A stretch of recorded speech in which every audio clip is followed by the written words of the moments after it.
Nama saya Ismi.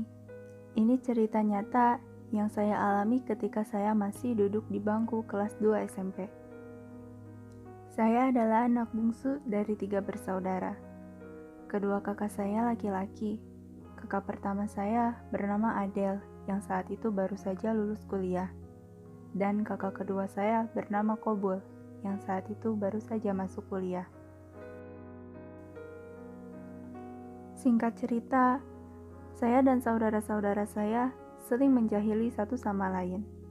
Salah satu contoh kejahilan kita adalah saling mengagetkan satu sama lain.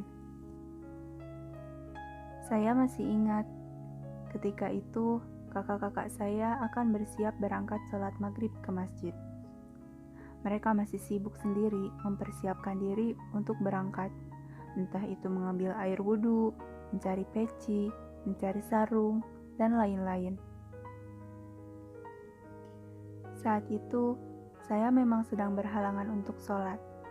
Saya pun sedikit mengendap-endap untuk pergi ke ruang tamu. Jelas, tujuannya untuk mengagetkan mereka. Memang terdengar kekanakan, tapi itulah kenyataannya.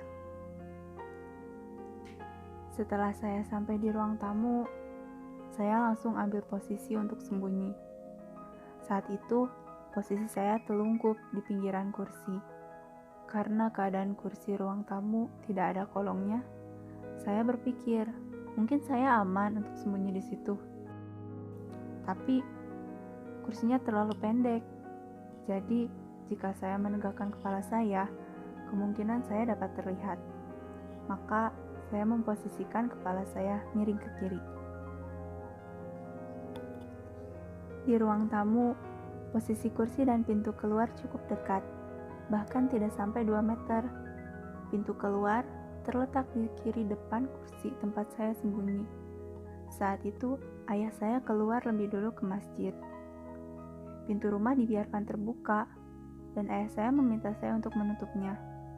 Tapi saya pikir, jika saya menutup pintu, maka saya akan ketahuan oleh kakak-kakak saya, dan rencana yang sudah saya bikin itu gagal.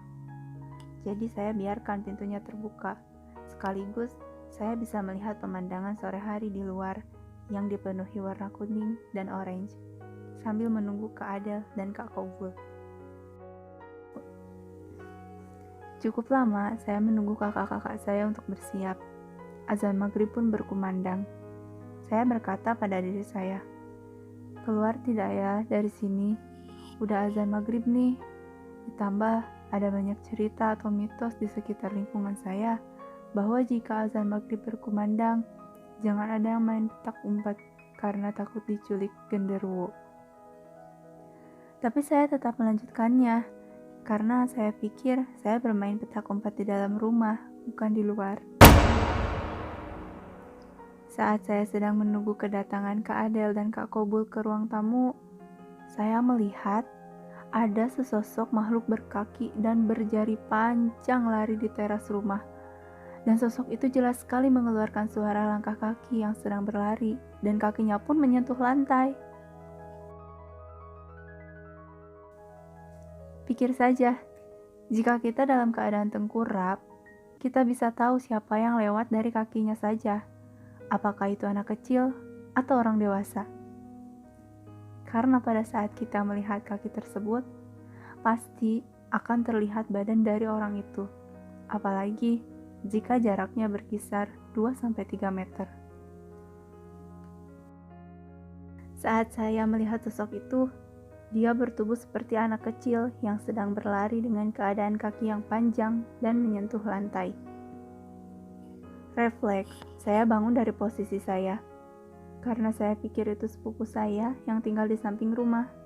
Saya bangun, mencoba untuk menghampiri dan memanggilnya. Tapi tidak ada siapa-siapa di teras rumah saya itu.